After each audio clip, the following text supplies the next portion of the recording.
Thank you very much for coming, and welcome to the Ford Hall Forum. My name is Sally Jackson, and I'm a member of the board of the Ford Hall Forum. And tonight I'll be your moderator for the evening. Senator Gary Hart will be sharing his thoughts from his latest book, The Good Fight: The Education of an American Reformer, and addressing the need for reform in America. Now for tonight's program. Although Senator Gary Hart hails from across the country in Colorado, he's certainly a familiar face to those of us in Massachusetts who followed the 1984 and 1988 presidential races. From 1975 to 1987, he represented Colorado in the United States Senate. During his 12 years as a senator, he served on a number of committees, including the Armed Services Committee, the Budget Committee, and the Senate Select Committee on Intelligence. He was also a congressional advisor to the SALT II talks in Geneva and a founder of the Military Reform Caucus. Senator Hart is also a prolific writer. Among his works are A New Democracy, America Can Win, Russia Shakes the World, and the latest, The Good Fight. Over the past 5 years, Senator Hart has been extremely involved in international law and business and in negotiating joint venture agreements between companies in the U.S. and the former Soviet Union. I'm delighted to present Senator Gary Hart.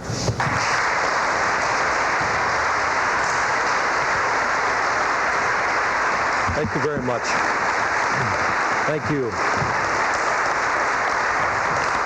Thank you very much. It's a very great honor and pleasure for me to be back in Boston and Massachusetts and New England.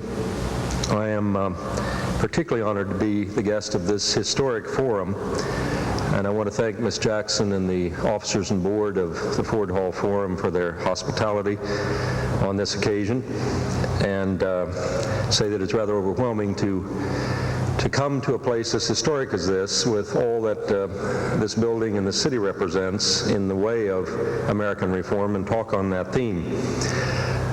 I would be less than grateful also if I didn't mention my former colleagues, Senators Kennedy and Kerry, and of course great public servants, Tip O'Neill, Governor Mike Dukakis, and Mayor Flynn, many others who have been extremely great contributors to this nation's public life and my own life, not the least of whom is a special friend and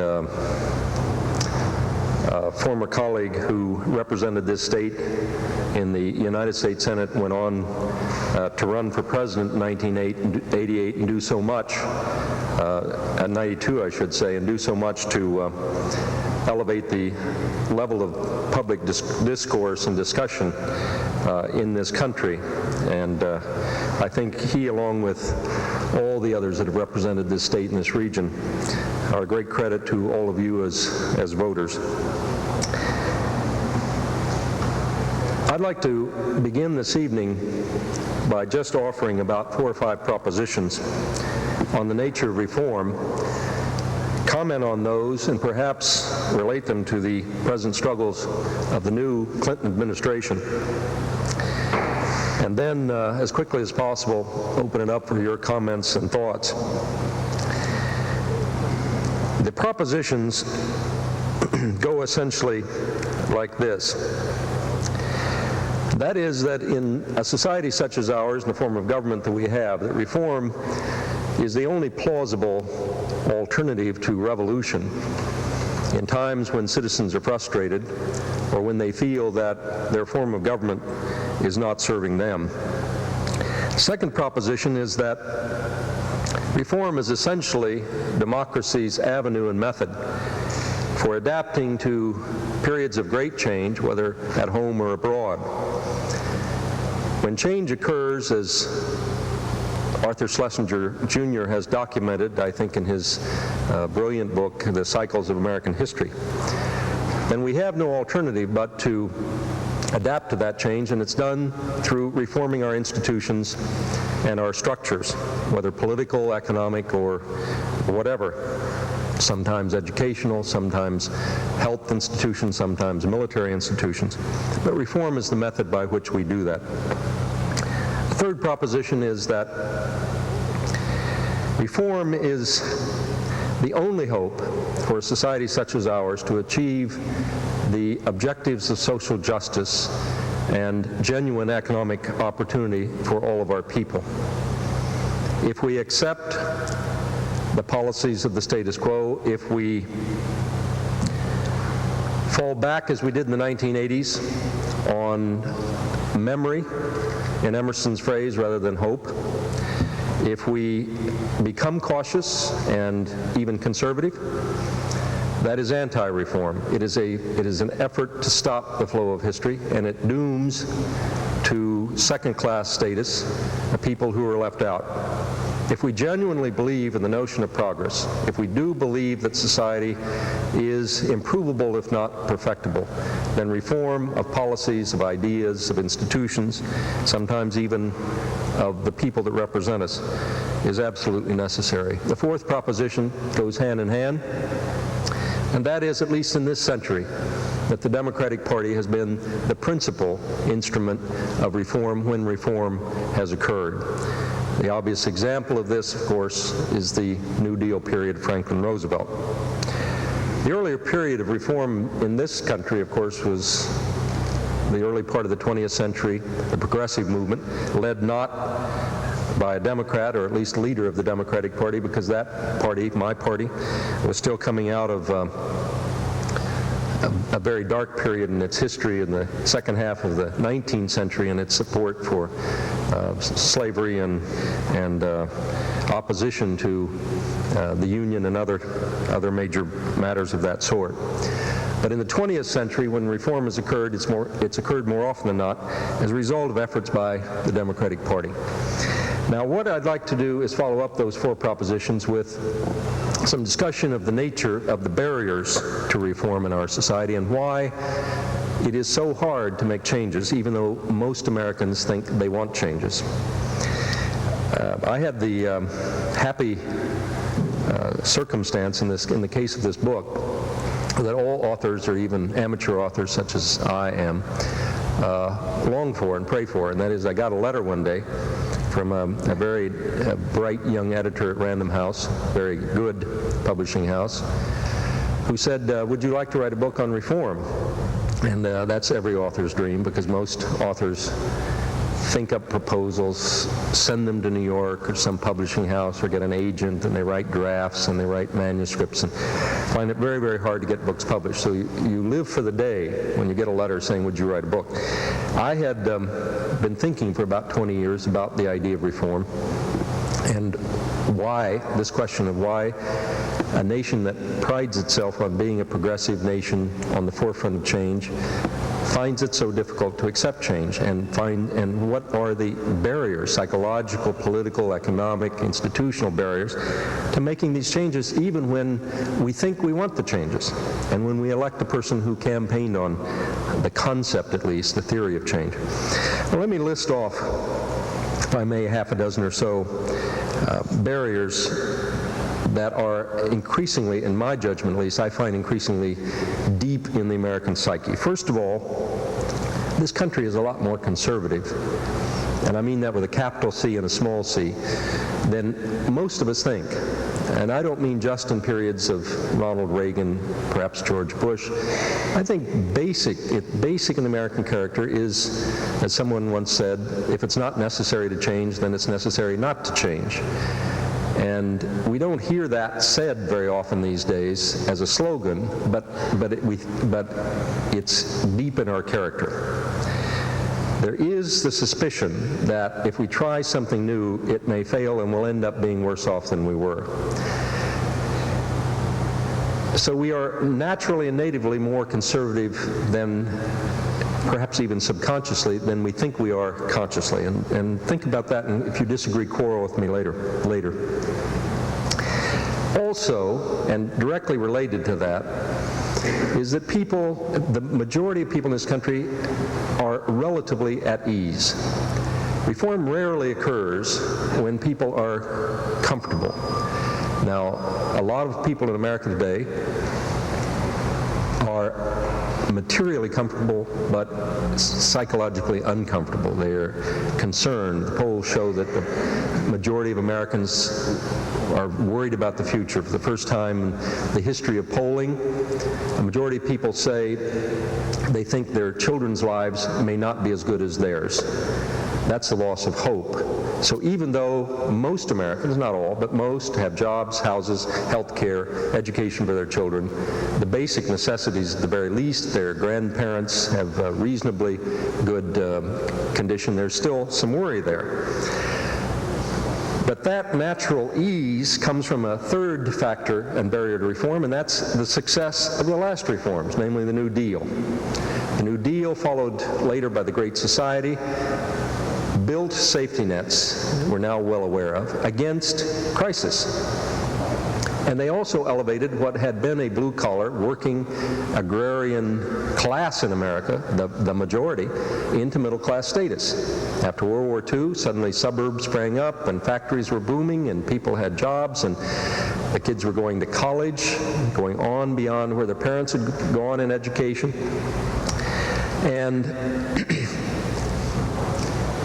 And suddenly all the things that our fathers and grandmothers had fought for in the 20s and 30s had been institutionalized. And we had a social safety net, and reinforced in the 1960s under Lyndon Johnson. So the New Deal reforms turned out to be, the last round of reforms, turned out to create this relative ease for a majority and to strengthen the native conservatism. As Emerson or someone once said, all people, I think he said all men, but I think today he would say all people, are conservative after a good dinner. Well, we've had a good dinner for 30 or 40 years, and it makes us kind of conservative. But all of these factors that I mentioned have also contributed to yet another barrier, and that is to make crisis hidden. You build impetus for change when crisis is apparent. 1/3 of the nation is ill-housed, 1/3 of the nation is not clothed, 1/3 of the nation is improperly fed. That's crisis. It's visible. You see it outside. Hard today to see the 1 million additional children added to poverty in this country under Ronald Reagan and George Bush. They're there. And on some of the streets of the great cities, their parents bring them out at 6 o'clock at night in tow to ask for contributions to help out. So that's the kind of tip of the iceberg. But we've got 1 in every 5 or more children in this country in poverty. And as I say, 1 million of those came in the last 12 years. Hidden crisis. Homelessness, same way. People sleep in doorways. They are the symptom of the disease, but the disease is very deep. Structural unemployment. Decay in our cities, you know the list. Paul Tsongas and other candidates in the last election, Bill Clinton, brought those to our attention. But the fact that 3/4 to 90% of the people in this country are doing relatively well, perhaps not the last 5 or 10% of that group, but let's say 75% of us are doing relatively well, and that we've got these social safety nets and barriers and buffers, make the crisis less visible. Hard to put your hands around or touch declining test scores in math and science. Hard to get conceptually the idea of a structural trade deficit. Hard to visualize the fact this is a consuming nation, not a producing nation.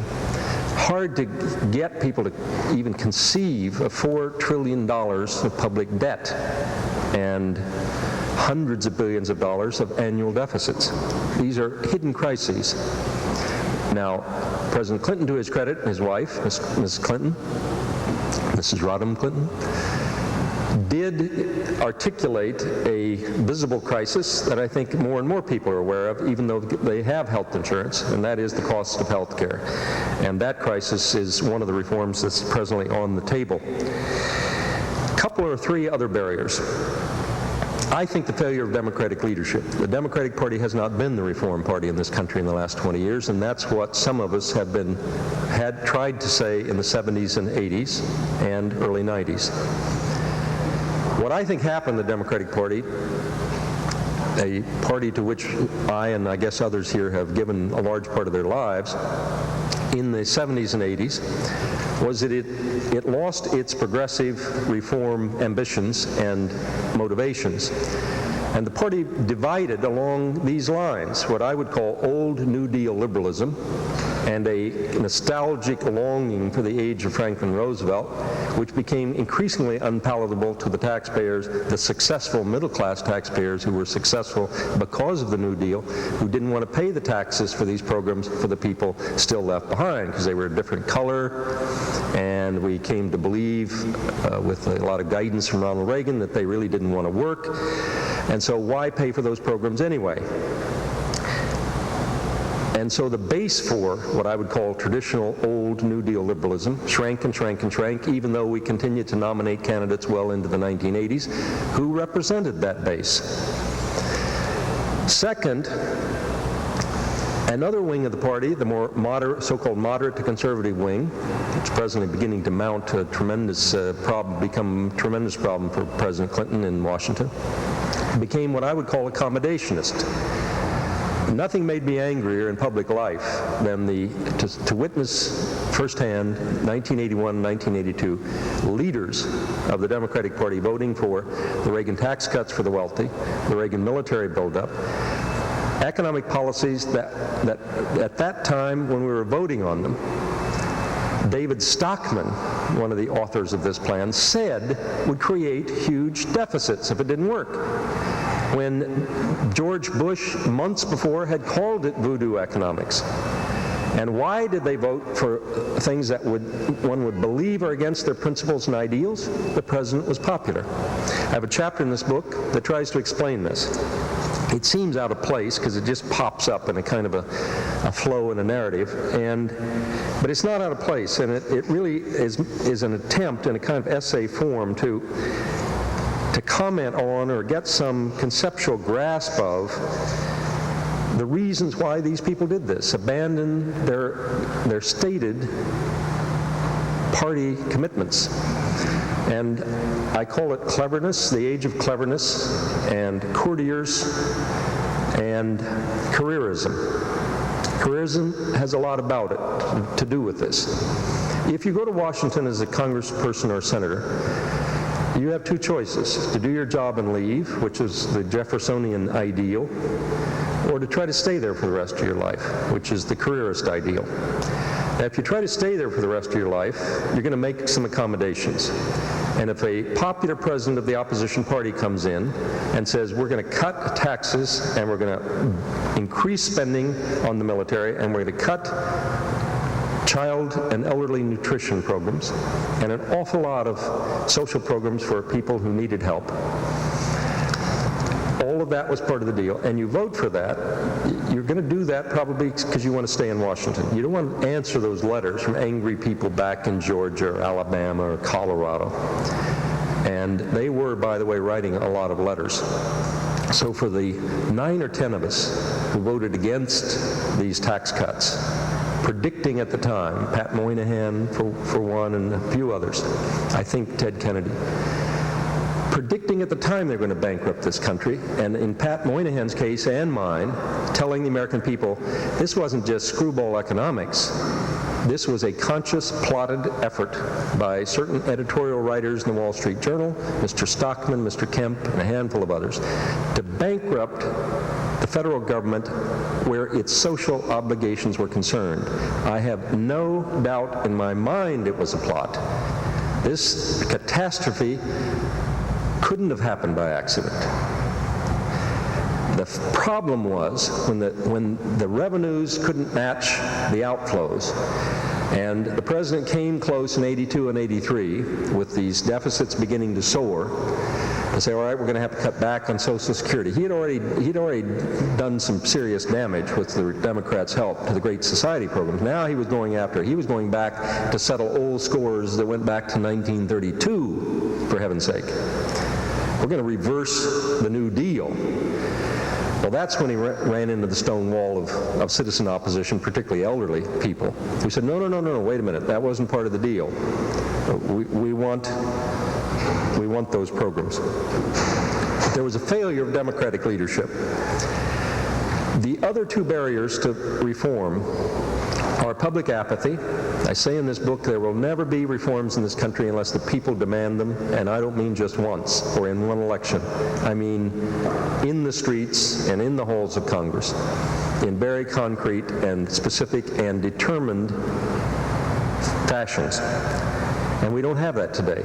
We've got discontent, we've got Mr. Perot, we'll talk about him later, we've got all kinds of other barometers, but there is public apathy. There is no groundswell at the grassroots for reform in this country. Which leads to the final comment that kind of wraps up all the others and goes back to the first about native conservatism. And that is our Paradoxical Values, the best book I have ever read on this topic, and I quoted at length in here. I would urge that you read. Book by a professor called Michael Kamen, won a Pulitzer Prize in 1975, called People of Paradox. He goes back over 200 years and documents throughout the history of this great nation how we've always kind of wanted it both ways. We want more government services, we want to pay less taxes. We want a strong defense, we want a small military. We want an activist government, but we don't want it too activist. We want to be individuals, but we want to be communitarians. We've never resolved the paradoxes. That is an enormous barrier to progress and change in this country. Mr. Kamen, in language I find enormously persuasive, tries to find the roots of this paradox, and he finds them somewhere very near our basic history. We took the land from the people who lived here, and we farmed it with slaves. And we've never come to grips with those two basic historic facts. We have never resolved the racial question in this country, and we've never come to terms with the way we treated the Native Americans. I don't want to start an uproar on that theme, but I think it is very, very interesting. He says it's troubled our conscience, that we've kind of never gotten over it. We've made enormous progress, obviously, but we haven't solved the racial problems in this country, and we've got 3 or 4 million Indians on reservations where they can barely make a living. So we're people of paradox, and these, I think, are some of the themes that make basic change and reform so difficult in this country. Now, President Clinton came to office on the rhetorical platform of change. That is to say, he said, the country is changing, the world is changing, and we must change with it. And that had resonance, had great resonance. And for particulars, he said, we're going to have to change the health care system in this country. He said in some speeches, we're going to have to deal with the educational systems in this country. We're going to have to train people for different kind of work. We're going to have to shift from consumption to production.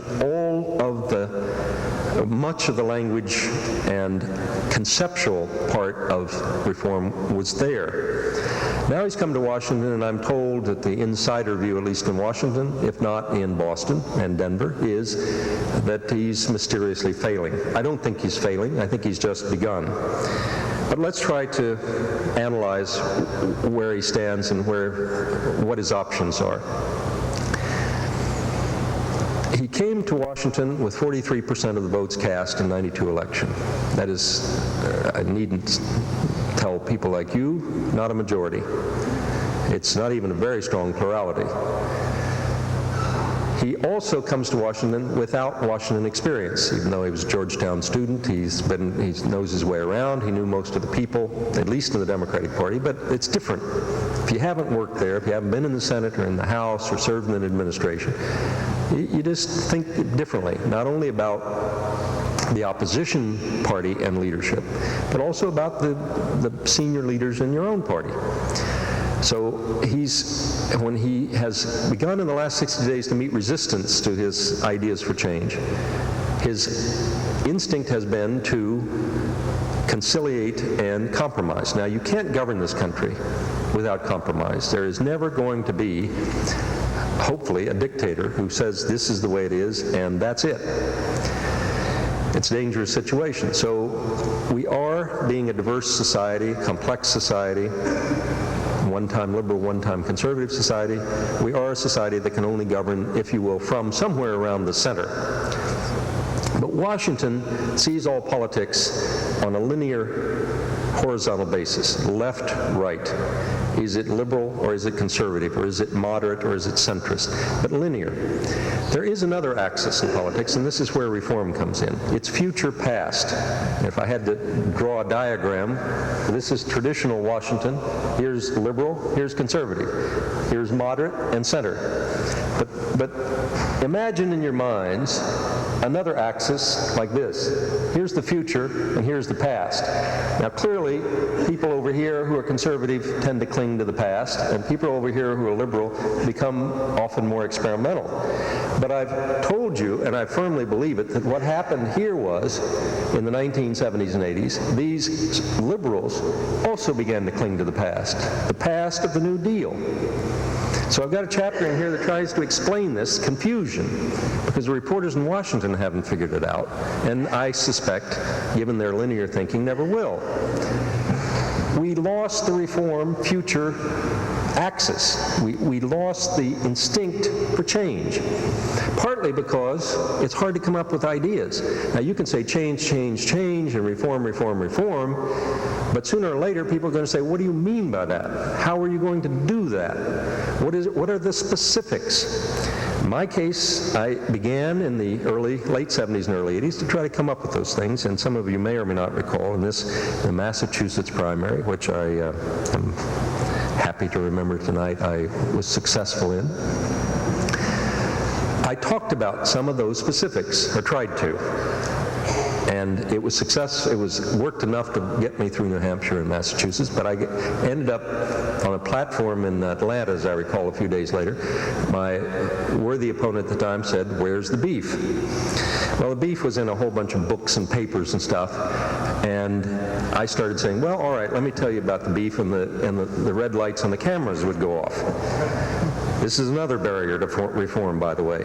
The genius of Ronald Reagan was he could say a whole political philosophy in 8 seconds and get it on the evening news. A little hard to get military reform and health reform and education reform in 8 seconds on the evening news. I should have added that as one of the barriers to reform, is the process of communication in this country and the popular media. But sooner or later, the people are going to say, all right, if we're going to change, we want to know, you tell us what your ideas are, and we want to get in this debate. And that's exactly, by the way, what's happening now with health care. But the people are not in this debate. Who's in this debate are the so-called special interests. They're in this debate. Because the people, the grassroots forces who want change, can't afford to go to Washington to buy the Gucci shoes, which I am told are necessary to walk the halls of Congress, or at least the lobbies of the halls of Congress these days.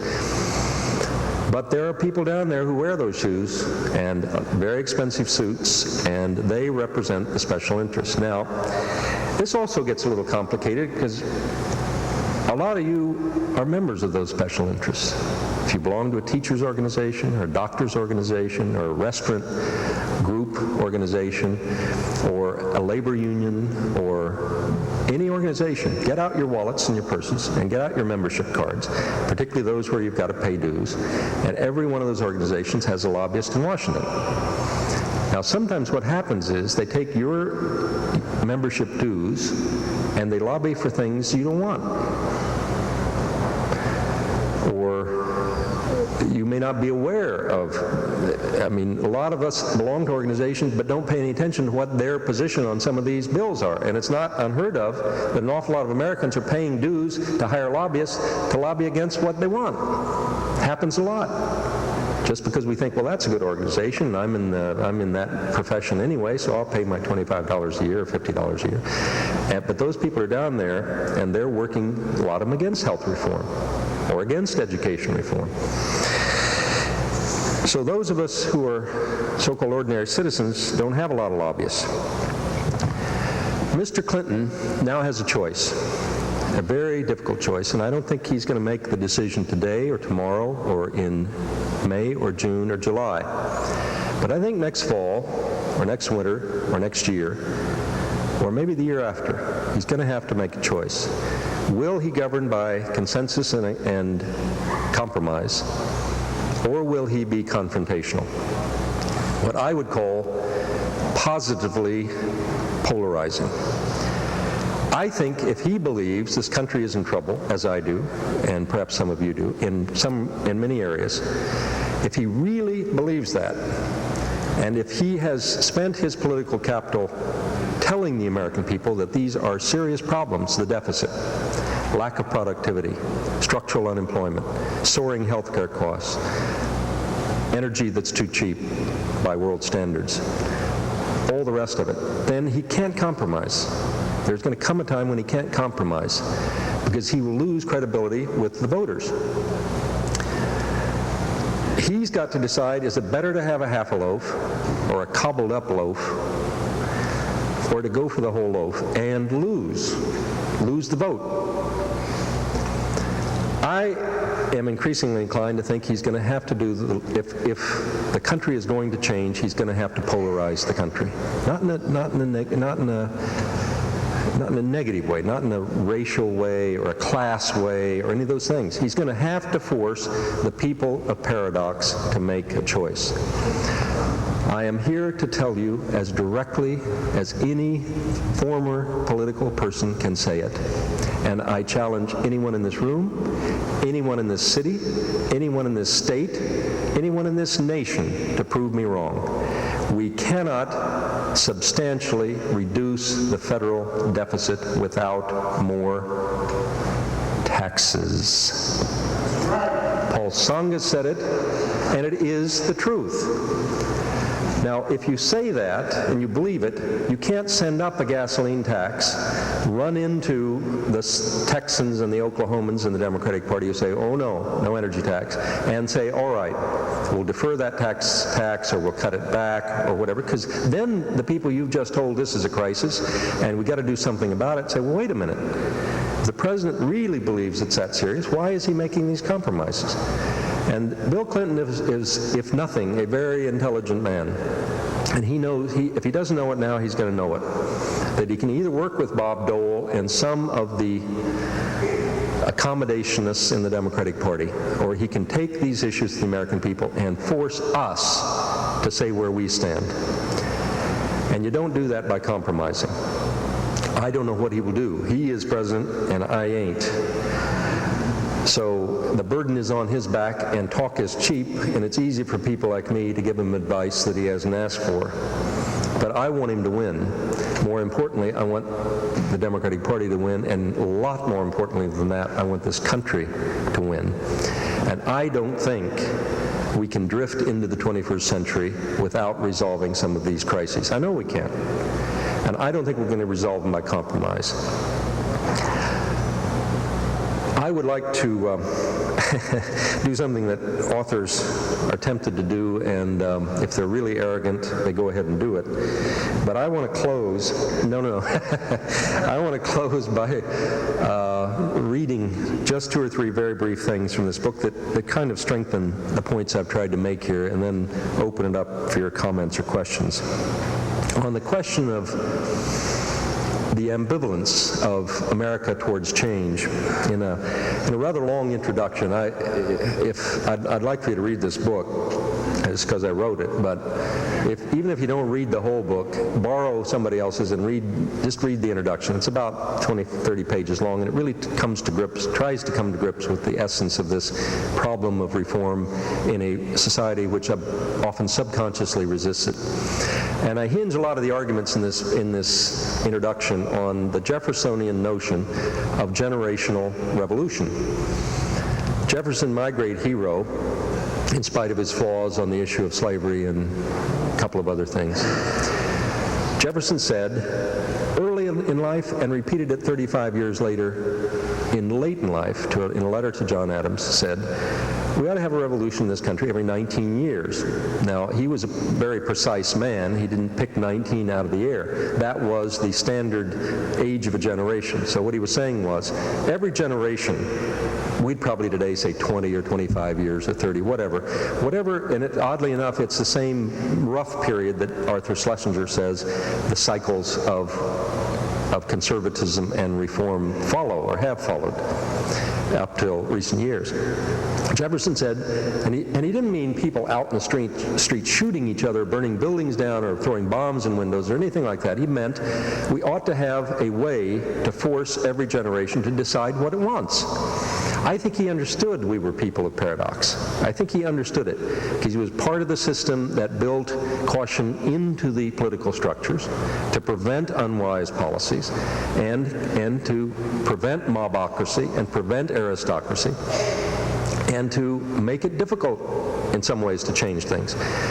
So what he was saying was, even we're going to build these institutions, but we ought to also build into the system some mechanisms that force every generation to make fundamental decisions about what they want from their society, their country, their systems. Now, of course, we didn't do that, and I think because Madison didn't believe in it, and obviously Hamilton and others didn't believe in it, so it didn't get done. But that's a keynote in the theme of this introductory essay and book, that we ought to begin to think about generational reform and revolution in a peaceful way. Mechanisms that force us all periodically, 20 years, 25 years, to sit down and think about our society. And particularly now, when this nation is on what I would call a hinge of history. Something dramatic happened in this world about a year and a half ago. The Cold War ended.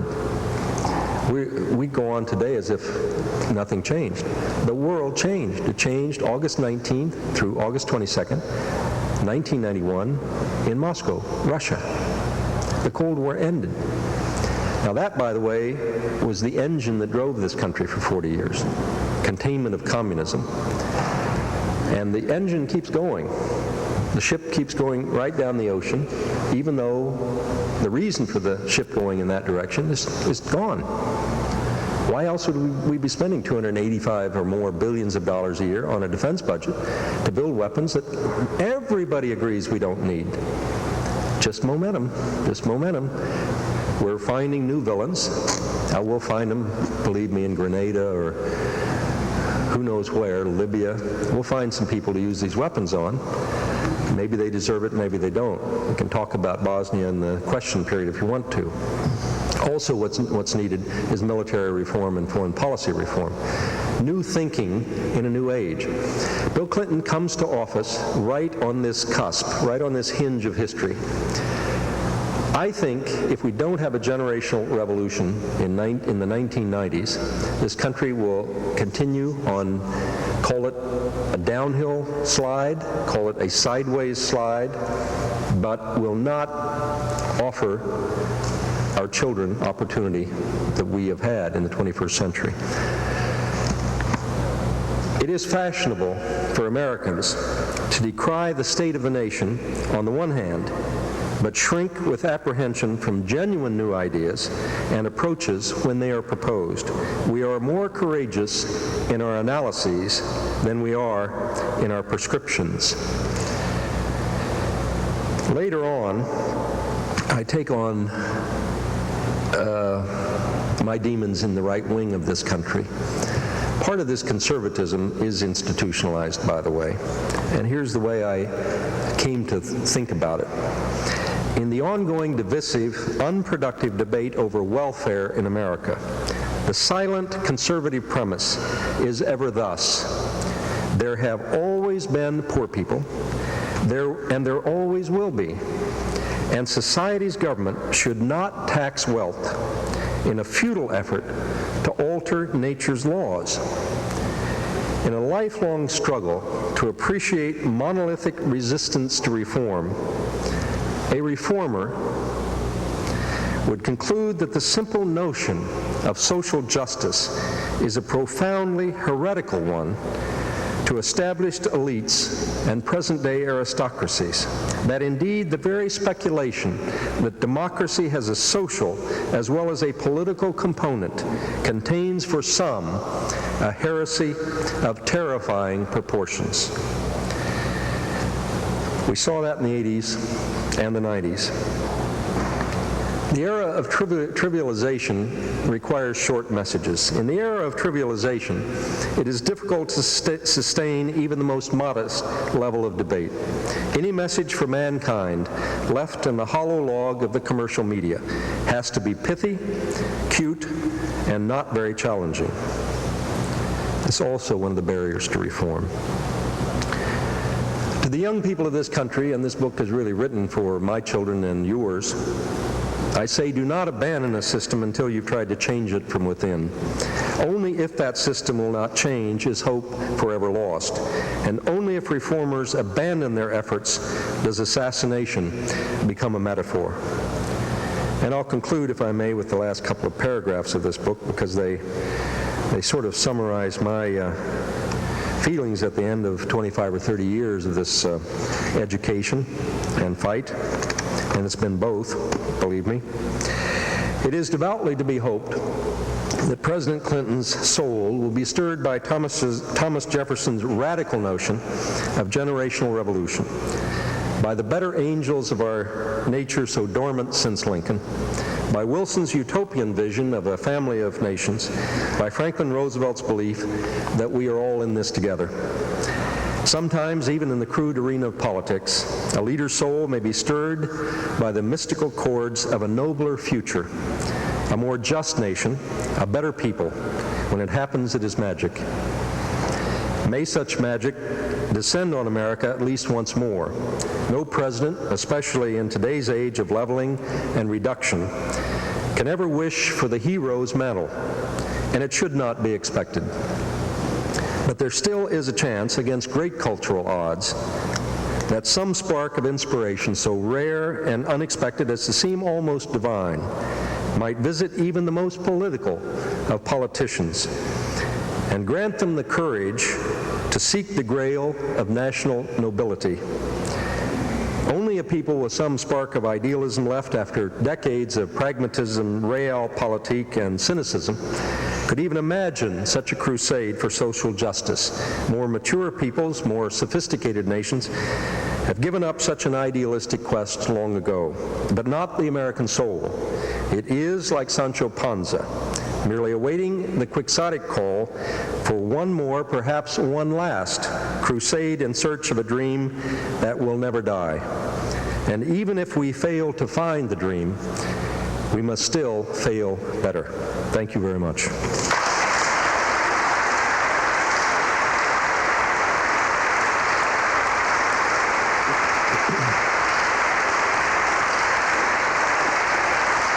Thank you. Thank you very much. This is a forum. Yes, and I would ask that people come to this microphone. We are going to be cable casting this. Thank you. Senator, my name is Owen Sermon. I'm a member of the forum, and my question to you is, how do we avoid the bad fight? Yugoslavia, Bosnia, has the potential for a march to folly. How do we stay out of military involvement there? And as citizens, if we write to our senators and call their offices and call the White House opinion line, are those calls and letters attended to? Could you comment, please? Yes. Of course, I don't think if anyone can't hear the question, raise your hand and I'll repeat it. But I think with the microphone you can. I don't think you have to worry. I don't think we're going to intervene militarily. I think the vast tide of American public opinion at the end of the day is against it. But on the other hand, we certainly, people of conscience, feel enormous paradox again. Our heads tell us do not do it, and our heads are educated by Vietnam and an increasing amount of military intervention history. But our hearts can't help but respond to the pictures that we see and the footage that we see and the barbarity involved. And there is that longing, if you will, to do something. It's when the longing meets reality that the problems start. And the president's presently being told by the military services all the reasons why intervention makes no sense. He's being told by the Air Force two things. He's being told, if we decide to bomb these installations, we can bomb them. And he's being given statistics as to how many batteries can be knocked out, and so forth and so on. On the other hand, in the more sober moments, the Air Force will tell you, wars are not won from the air. When you get into this contradiction, and it's very hard for Air Force personnel, I can't help but be reminded of, is it General Jack Ripper or Colonel Jack Ripper in the Strangelove, who when asked when the runaway B-52 is headed for Russia and can't be told whether it can get through Russian air defenses, and he lapses into his military mode, as you'll recall, and begins to give a very vivid demonstration of how the pilot's going to come in under the anti-aircraft and so forth, and gives the wrong answer by saying, yes, it can get through. So the Air Force is ambivalent on this. The fact of the matter is, I don't think we can curb the Serbians or anyone else from the air. So with public opinion running, I think, strongly against, and the letters, as I understand from my former colleagues in the White House and others, are running against, I don't think we'll go in. But what should we do? This sounds more like a cop-out than it is. We've put hundreds of billions of American taxpayers' dollars into European security in the past 40 years, and a lot of American lives, not necessarily lost, but at least stationed in Germany and all over Europe, almost all over Europe. And it really is time for the Europeans to pay back. This is their backyard. This war could spread. It could spread very devastatingly into nations in Europe, and obviously then America does get drawn in. So it's not in our interest to let this thing go on. I think we've just got to use whatever political, legal, and moral authority we have with our so-called allies in Europe to make NATO do something. And I think we have to do it on this basis. If NATO doesn't do something after 40 years and argued existence by Senator Nunn and many others for its continuation, then what is its use? So there is a collective role, and I think there is a collective responsibility, and it must involve ground forces, not just bombing. And it'll probably take a long time, and there'll be some bloodshed. But I think, in my view at least, it ought to be done. Yes. I was glad to hear you mention the $280 billion military budget, which, by the way, doesn't help us a bit in Bosnia and doesn't help us a bit when we walk home at night. Yes. I don't feel very safe when I'm walking around at night. I would like to see some courage in cutting that before any courage in raising taxes of ordinary people, of working people.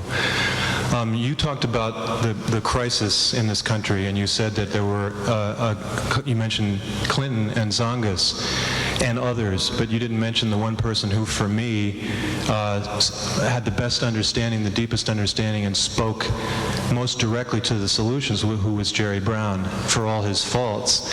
He talked about single-payer health care. He talked about getting the money out of politics, and he practiced what he preached, at least this time around, by not taking more than $100. I would like to hear you speak to the question of, I was also glad that you mentioned as an obstacle media, corporate media. Obviously, the disinformation is a real obstacle. But I would like to hear you speak to the very specific issues of getting the money out of the political system, out of the political process, so that we, the people, can begin to take back our own democratic political process. It's a centerpiece of reform in America. In fact, some reformers believe and state that you won't get any other reforms until you change the financing of politics. I didn't put a chapter on campaign reform in here because it's such a moving target, and books, I don't want to get into the production calendars of books, but boy, they can be outdated very quickly, and I knew that was moving along the stream. I also didn't put a chapter on health care in, even though it is analogous to the fight on energy reform in the 70s, simply because you can't write a magazine article and have it come out 6 months later or 8 months later. Anyway, I firmly believe, and I think you had a public record in both the Senate and the presidential races of supporting massive overhaul of the campaign financing laws in this country. I think I was the first presidential candidate ever not to take PAC money since PAC money was instituted in '84. And And whatever it's worth, went to law school with Jerry Brown. So I've known the president 20 years. I've known Jerry Brown a lot longer, 30 years. He's made a valuable contribution in American politics, and he deserves to continue to be heard. But he's going to have to write books or give speeches or stay on the... Yeah, I don't mean to focus too much on the personality or Jerry Brown per se, as the focus on money corrupting the political process. Well, it is. Anybody want to disagree with that?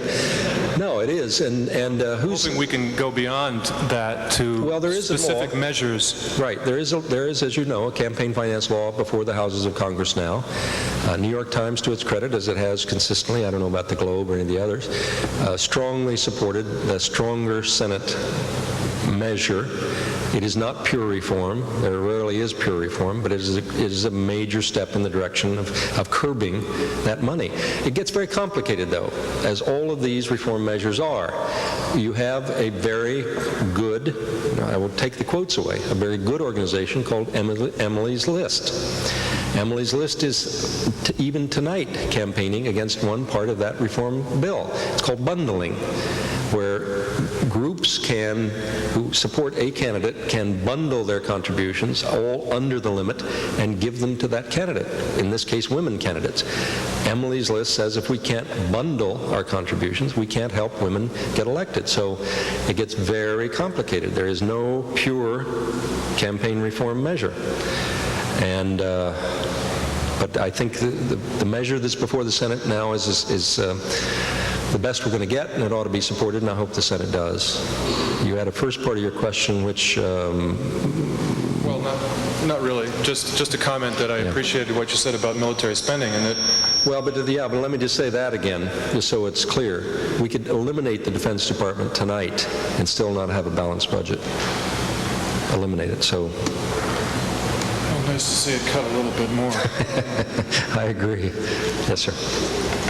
First, I'll mention that was George Scott that played, I think, General Triggerson, not Jack Ripper. And when you were speaking of Dr. Strangelove. Your memory of movies is better than mine. I heard an old quotation that life is what happens to you while you're making other plans. I think the problem for reformers seems to be that there's always something else coming along. Yes. We certainly see this even with President Clinton, that he's got Bosnia and this gay in the military thing. I even felt a little sorry for Ronald Reagan, believe it or not. He got shot shortly after he took office, and never really, during some crucial phases of his administration. So I wonder, have you gone back and looked at the reform efforts and seen that perhaps there's always something that comes along that just never lets you really quite get going? Well, I think that's true. There is a philosophy of life that says it's just one damn thing after another, and I think President Clinton, even though his critics and pundits in Washington are saying, well, he ought to focus on one thing at a time, as if he can control events. You don't control events. If a war breaks out or if a riot breaks out, what is he supposed to do? Say, well, wait a minute, I'm focusing on the economy right now. You have to respond to the panoply of issues that a president has to respond to. And if the pundits in Washington don't like it, none of them are going to be president anyway, because they're not capable of it. They can only coach from the sidelines. The other thing I want to say is this. I think, and I'm very heretical here, he ought to load up with more reform. Instead of saying we'll do health this month and education next month and then campaign reform and then we'll take on the military. It's not going to work that way. I'll tell you why. It's all interrelated. You're not going to make this country more productive until we get our education system fixed or improved. We got to train our students back in the classical substance of education and in the new matters of health, of science and math and technology, and combine both of those, because their test scores aren't what they ought to be. We got to change that if we want to solve the trade deficit. We can't balance the budget unless we cut military spending. We can't cut military spending until we fundamentally think differently about the role of defense in our society. That's military reform, chapter in here on that.